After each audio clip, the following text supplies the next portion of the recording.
मान लेते हैं कि एक सर्किट है, उसमें करंट का वैल्यू इस तरीके से दिया हुआ जो टाइम के साथ वेरी कर रहा है। किसके साथ वेरी कर रहा है? टाइम के साथ। IT इक्वल टू मतलब कि जो करंट है वो किसका फंक्शन है? T का। किसका फंक्शन है? T का, मतलब टाइम का फंक्शन है। और IT इक्वल टू दिया हुआ है I not into T upon tau. I not into T upon tau. और टाउ यहाँ पर जो है क्या है? कांस्टेंट। टाउ क्या है? कांस्टेंट है। तो फाइंड करना है, find the RMS value of current in circuit from t is equal to 0 to t is equal to tau। बात समझ में आ रहा है? एक सर्किट में करंट जो है टाइम के फंक्शन में दिया हुआ है और इस तरीके से I not into T upon tau. और टाउ का वैल्यू क्या है? टाउ जो है वो क्या है? कांस्टेंट है। तो हमको आरएमएस का वैल्यू निकालना है, आरएमएस करंट का वैल्यू निकालना है सर्किट में। कहां से लेकर के? t इक्वल टू 0 से लेकर के t इक्वल टू टाउ। ठीक है, ये जो है इंपॉर्टेंट क्वेश्चन है। हर बार इस क्वेश्चन से बहुत कुछ सीखेंगे। ठीक है, कॉपी करो इसको और बनाओ।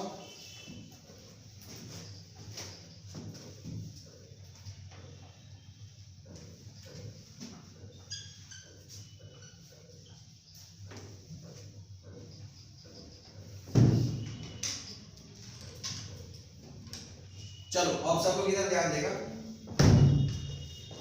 यहां पर जो है करंट का जो फंक्शन है टाइम के साथ दिया हुआ है। बात समझना, करंट का फंक्शन किसके साथ दिया हुआ है? टाइम के साथ दिया हुआ है। ठीक है, और किसका वैल्यू निकालना है? आरएमएस करंट का वैल्यू निकालना है। कहां से लेकर कहां तक? t इक्वल टू 0 से लेकर के टाउ तक। एवरेज करंट का वैल्यू क्या करना है? निकालना है। तो देखो हम लास्ट क्लास जब हम पढ़ा रहे थे डिफिनीशन पढ़ा रहे थे किसमें? एसी सर्किट में। तो वहां पर जो है एवरेज करंट निकालने के बारे में बताया था मैंने। फिर किसके बारे में बताया था? आरएमएस करंट का वैल्यू निकालने के बारे में बताया था। क्लियर? तो अगर यहां पर भी आरएमएस करंट का वैल्यू निकालना है तो देखो मतलब कि एक तरह से रूट मीन स्क्वायर करंट का वैल्यू निकालना है। तो हमारे पास जो फार्मूला था, जनरल फार्मूला हम बनाए थे,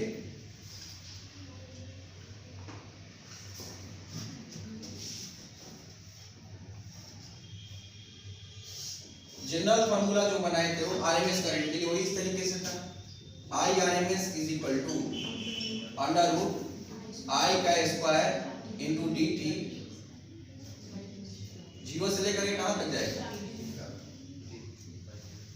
मतलब स्क्वायर किए थे, फिर क्या निकाले थे? मीन निकाले थे, और फिर क्या कर दिए? अंडर रूट, मतलब रूट मीन स्क्वायर, यही किए थे। उसी के बेसिस पर इस क्वेश्चन को भी हम सॉल्व करते हैं। बात समझ में आ रहा? तो इस उसके बेसिस पर यहाँ पर सॉल्व करेंगे। तो यहाँ पर क्या करते हैं हम लोग कि आई आरएमएस निकालना है हम लोग को। तो सबसे पहले क्या करेंगे? इसका मीन स्क्वायर करेंगे, फिर क्या निकालेंगे? मीन। तो यहाँ पर जब स्क्वायर करेंगे तो आई स्क्वायर इनटू क्या होगा? dt अपॉन 0 से लेकर के कहां तक जाएंगे? टाउ तक डिवाइडेड बाय टाउ। 0 से लेकर के टाउ तक ही निकालना है ना। तो पहले क्या निकालेंगे? पहले स्क्वायर किए और फिर क्या निकाले? यहाँ पर मीन। स्क्वायर किए फिर क्या निकाले? मीन। और फिर इसको किस में डाल देंगे?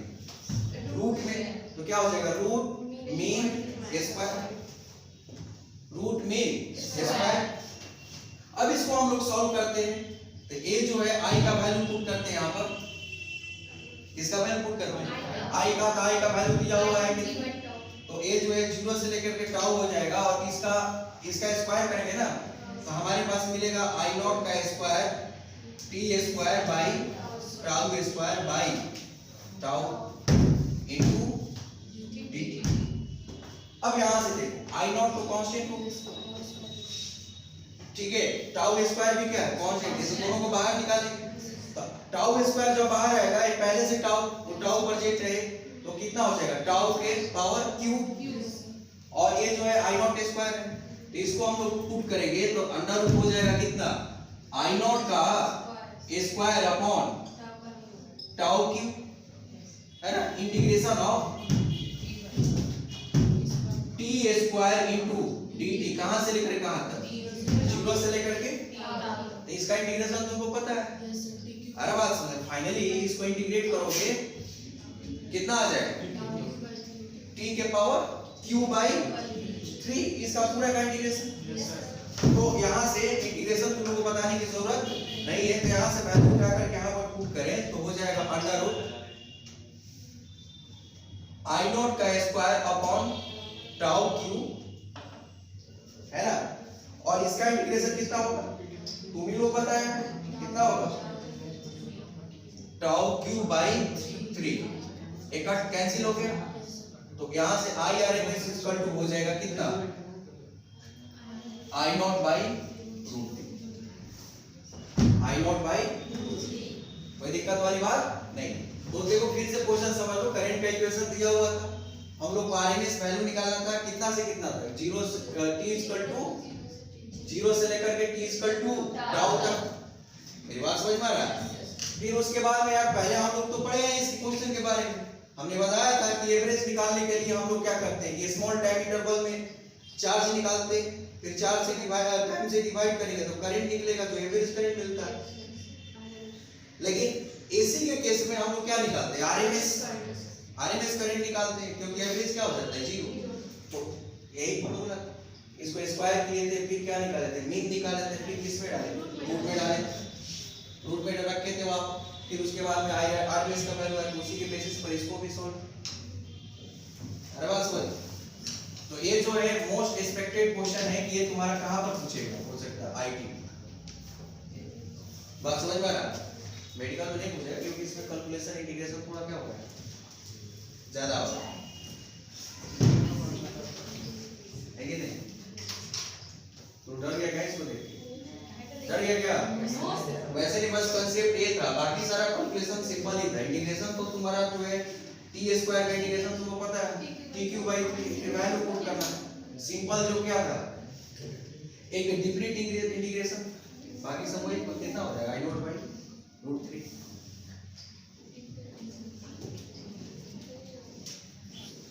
नेक्स्ट एक और क्वेश्चन कर देता हूं, देखो मान लेते हैं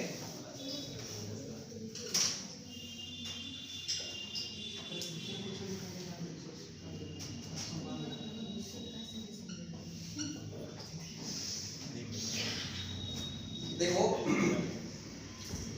एक बात मैं बता देता हूं, एसी में कभी भी जो फ्रीक्वेंसी होगा वो दो तरीके से दे सकता है, कितने तरीके से दे सकता है, एक जो हर्ट्ज में डायरेक्ट दे दिया तो वो कभी कभी जो है ओमेगा भी देता है, वो एंगुलर फ्रीक्वेंसी होता है, तो उसको भी कभी कभी जो क्वेश्चन सॉल्व करोगे ना तो केवल फ्रीक्वेंसी लिख करके छोड़ देता है, तो कंफ्यूजन होता है कि यार ये दिया है कि ओमेगा दिया है, तो उसको कैसे पहचानेंगे, यूनिट से। एंगुलर फ्रीक्वेंसी का यूनिट हुआ क्या, radian per second, omega equal to 2 pi by T होता है, तो रेडियन हो गया एंगल हो, और टाइम क्या हो गया, सेकंड हो गया। तो एंगुलर फ्रीक्वेंसी का यूनिट होगा रेडियन पर सेकंड, और एक जो एफ है इसका फ्रीक्वेंसी होगा क्या, हर्ट्ज। तो कभी भी अगर फ्रीक्वेंसी दिया है एसी के क्वेश्चन में, अल्टरनेटिंग करंट के क्वेश्चन में, या फिर कोई भी एसएचएम के क्वेश्चन में, तो वहां पर जो है फ्रीक्वेंसी को गौर से देखना, अरे बात समझ, ताकि जो है वो एंगुलर फ्रीक्वेंसी है कि स्मॉल है, ठीक है। उसके बाद में कैलकुलेट करना, तो ये जो है हमारे पास एक एसी सोर्स है जिसका फ्रीक्वेंसी कितना है, 50 हर्ट्ज है। अब तुमको निकालना है time, find time taken by current to reach from 0 to its RMS value। तो समझ गया क्या हम क्या लिखा है, एक एसी सोर्स उसका फ्रीक्वेंसी कितना है, 50 हर्ट्ज है, कितना है 50 हर्ट्ज, और करंट का टाइम का वैल्यू निकालना है जिसमें करंट कहां से कहां जाएगा, 0 से उसका वैल्यू क्या हो जाएगा, RMS। ठीक है, निकालो। यहाँ पर जो है करंट का टाइम के साथ इक्वेशन दिया हुआ है ना। ये जो है तुम्हारा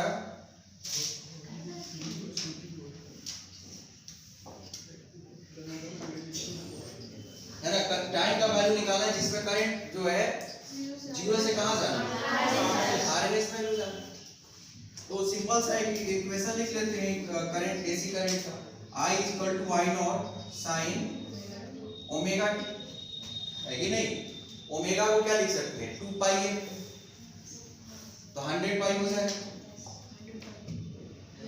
कितना हो जाएगा, 100 पाई टी। तो I इक्वल टू हो जाएगा आई नॉट साइन 100 पाई टी। कोई दिक्कत वाली बात नहीं। अब जो करंट का वैल्यू है वो क्या बोल रहा है कि वो जीरो से क्या कहां पहुंचे, आरएमएस, मतलब आरएमएस पहुंच जाए। तो इसका मतलब आई नॉट बाई कितना हो जाए, √2। I not by equal to I not sine 100 pi t. I not क्या होगा, कैंसिल, है कि नहीं। तो यहां से अगर कंपैरिजन करें 1/√2 equal to sine 100 pi t. अब देखो, अब यहां से टी का वैल्यू निकालना है। तो जितने भी जो है इंजीनियरिंग के स्टूडेंट वो तो डायरेक्ट निकाल लेंगे, उसको तो कोई दिक्कत नहीं है ना। टी का वैल्यू हम मेडिकल स्टूडेंट है, कैसे निकालेंगे, उनके लिए तरीका मैं बता देता हूं यहां पर, है कि नहीं। या फिर जिसका मैथ भी साइन का फंक्शन नहीं आता हो, कॉस का फंक्शन नहीं आता, है कि नहीं। तो जिसको साइन का कॉस का फंक्शन नहीं आता है वो जो थोड़ा सा इक्वेशन आ जाता है, साइन का ग्राफ आ जाए या फिर साइन का फंक्शन आ जाए या फिर जो इंटीग्रेशन आ जाए, ये 1/2 इतना हो गया। तो आप देखो साइन अब कैसे निकालते हैं उसको बता दें। अब सोचो कि यहाँ पर तुम्हारा डायरेक्ट वैल्यू मिल गया 1/√2। अब इसका कंपैरिजन करें, यहाँ पर पूरा का पूरा क्या है, थीटा। तो साइन थीटा का साइन में थीटा का कितना वैल्यू रखोगे तो 1/√2 होगा, पाई बाई। इसका मतलब कि ये pi by sine pi by 4 का वैल्यू कितना होगा, 1/√2 होगा ना। एक पाई ए जो है पाई बाई 4 के बराबर होगा। यस सर, पाई से पाई कट गया। यस सर, इसके बराबर पाई बाई 4, तभी ना 1/√2 आया। तो यहाँ से लिख सकते हैं 100 pi t is equal to pi by 4, pi से पाई कट गया, पाई बाई 4, पाई से पाई क्या होगा, कैंसिल। तो t इक्वल टू हो जाएगा 1/400, 1/4 into 100, है कि नहीं। यहाँ से आ जाएगा 2.5 मिली सेकेंड। हर बात समझ लिखो।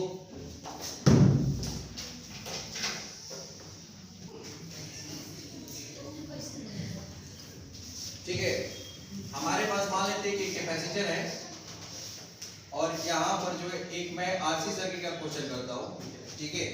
और यहाँ पर दोनों सीरीज में कैपेसिटर का वैल्यू है 100/पाई माइक्रोफैराड, 100/पाई माइक्रोफैराड। और यहाँ पर रेजिस्टेंस है कितना, 100 ओम। रेजिस्टर कितना है, 100 ओम। अब यहाँ से देखना, यहाँ पर एक एसी सोर्स कनेक्टेड, ठीक है, और एसी सोर्स कनेक्टेड है और यहाँ का दिया हुआ है इसका जो रेटिंग है एसी सोर्स का वो है 200 वोल्ट 50 हर्ट्ज, 200 वोल्ट 50 हर्ट्ज। अब तुम लोग ये बताओ कि ये जो वोल्टेज है ये आरएमएस वोल्टेज है कि पीक वोल्टेज है, कौन सा वोल्टेज, आरएमएस। एक मैं बात बता देता हूँ, कभी भी क्वेश्चन में अगर वोल्टेज डायरेक्टली दिया रहे तो कौन सा वोल्टेज है, आरएमएस वोल्टेज। अगर तुमको ये E0 तब मिलता है जब इस फॉर्म में दिया रहे, तब ये तुम्हारा E0 रहेगा। या फिर क्वेश्चन में बोला रहेगा क्या, peak value of voltage, peak value of voltage बोले, है ना, या फिर मैक्सिमम वैल्यू ऑफ वोल्टेज बोले, तब E0 लेगा। बाकी अदर केसेस में वोल्टेज का वैल्यू कौन सा लेगा, आरएमएस की peak value, RMS value. Current का भी वैल्यू दिया रहे तो कौन सा वैल्यू लेगा, RMS value.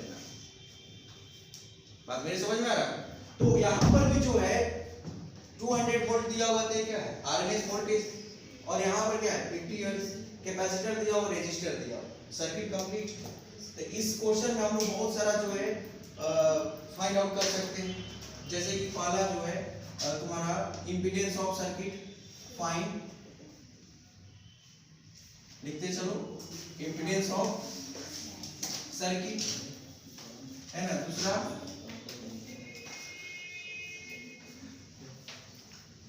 Power factor angle,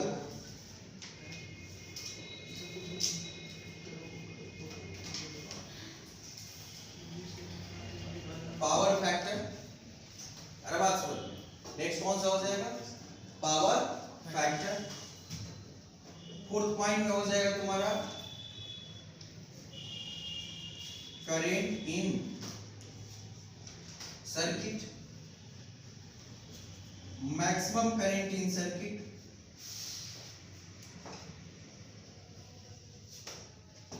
maximum current in circuit. Fifth point हो गया। 6 पॉइंट निकाल सकते हो यहां से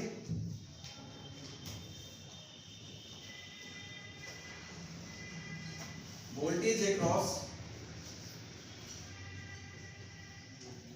वोल्टेज अक्रॉस रेजिस्टर, है ना, वोल्टेज अक्रॉस रेजिस्टर। फिर निकाल सकते हैं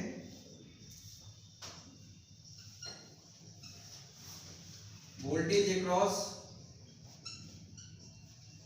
कैपेसिटर। फिर हम लोग निकाल सकते हैं maximum voltage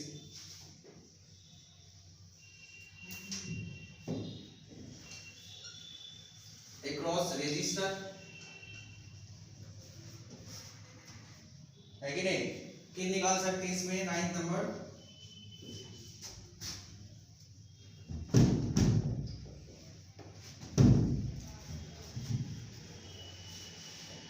maximum voltage across, maximum voltage across capacitor.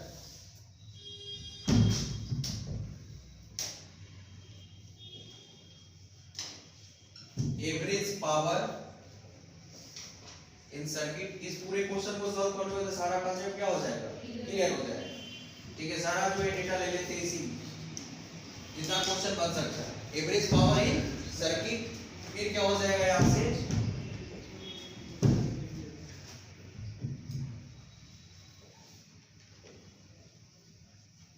Power in resistor,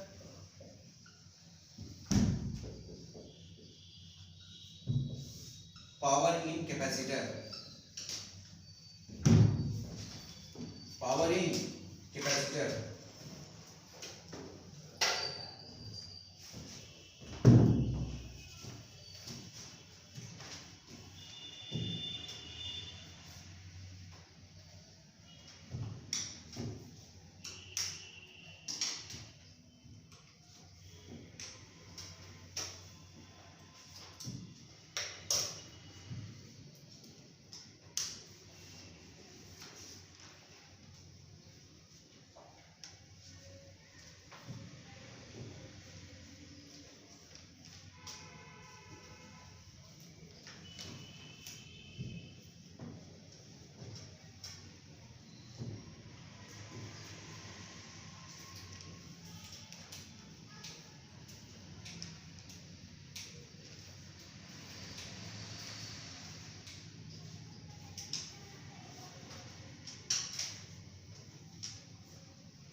बना लिया सब लोग।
सर कैसे अपलोड करेगा भैया, तो आए नहीं।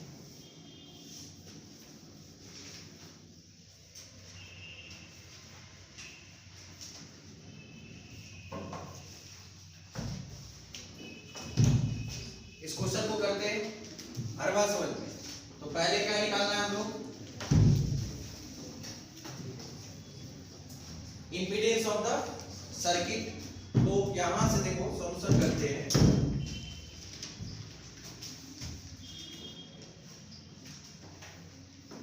ठीक है, फर्स्ट पॉइंट में क्या निकालना है, चलो सब लोग मिलके करते हैं इधर, ध्यान देगा क्या निकालना है, इंपीडेंस ऑफ द सर्किट। तो इंपीडेंस ऑफ द सर्किट के इंपीडेंस को हम लोग कैसे डिनोट करते हैं, जेड। तो जेड इक्वल टू कितना हो जाएगा, अंडर रूट आर का स्क्वायर प्लस एक्सी का स्क्वायर, यही होगा ना। और एक्सी इक्वल टू हो जाएगा तुम्हारा 1/2 पाई एफसी, 1/ओमेगा सी। तो उसको ऐसे भी तो लिख सकते हैं ना। तो यहां से कैलकुलेट करोगे तो कितना आएगा, बोलो कितना आएगा। तो यहां से आएगा तुम्हारा 100 ओम, कितना आएगा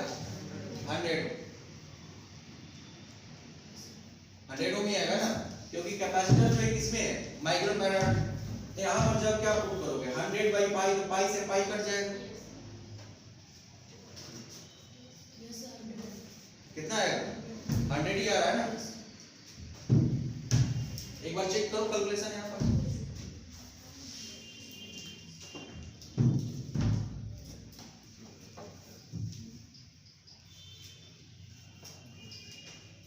हंड्रेड ही आएगा, 100 आएगा। अब देखो यहां से जेड का वैल्यू हो जाएगा कितना, 100 का स्क्वायर प्लस 100 का स्क्वायर, तो जेड इक्वल टू कितना हो जाएगा 100 टू 2 ओम। एक इसका वैल्यू हो गया, जेड का वैल्यू हो गया, मतलब impedance of the circuit. Second point में क्या निकालना है, power factor angle.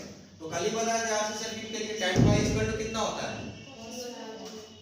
tan phi का डायरेक्ट वैल्यू तो बताया था मैंने, xc बाई क्या था, r था, xc बाई क्या था। तो यहां से tan phi इक्वल टू हो जाएगा xc बाई r, तो कितना हो जाएगा 1।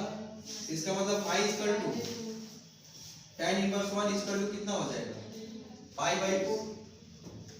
यही तुम्हारा क्या हो गया, पावर फैक्टर है। अरे भाई कोई ना बोलते थे पावर फैक्टर है का। फिर क्या निकालना था, पावर फैक्टर। तो पावर फैक्टर है ना, cos पाई, तो यहां पर क्या रखेंगे, cos पाई बाई 4 कितना हो जाएगा 1/2। ठीक है, अब यहां से देखो नेक्स्ट क्या निकालना आपको, करंट इन सर्किट। करंट का वैल्यू पूछा, तो अगर डायरेक्ट करंट का वैल्यू तो पूछे तो क्या आप निकालोगे, आरएमएस निकालोगे, पिक वैल्यू आरएमएस है ना।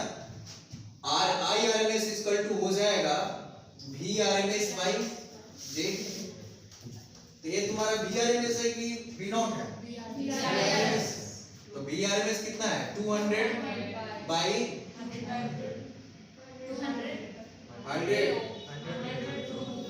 100 रूट 2 कितना हो जाएगा root 2 ampere.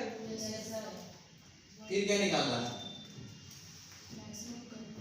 Maximum current in the circuit. तो root 2 into I R S. तू लोग फ्रस्ट्रेट हो गया क्या, हर बात सुन, आई आर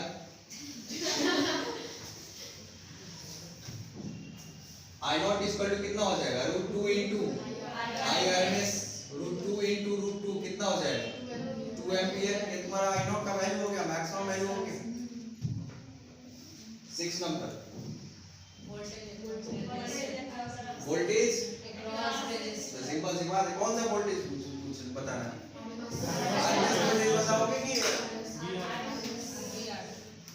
है ना।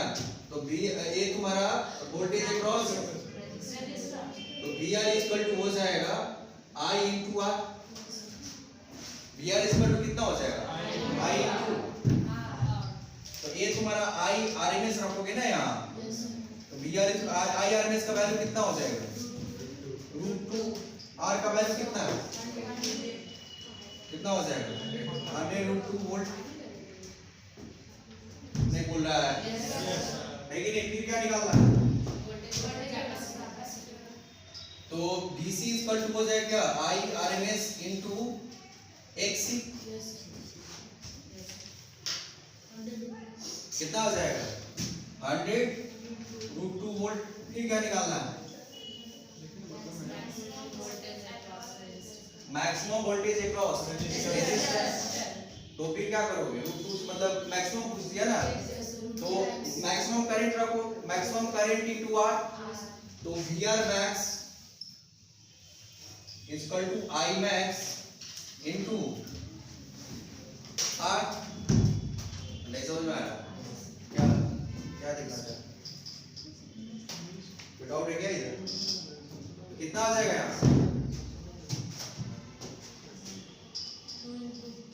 तो ये जो निकाला है ना, इसी का √2 कर दो, कितना हो जाएगा?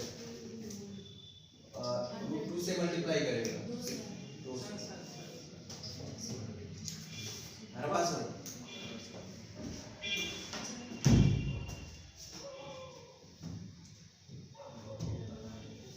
उधर, ठीक है? कितना आ जाएगा? 200 वोल्ट। फिर किसके क्रॉस निकालेंगे?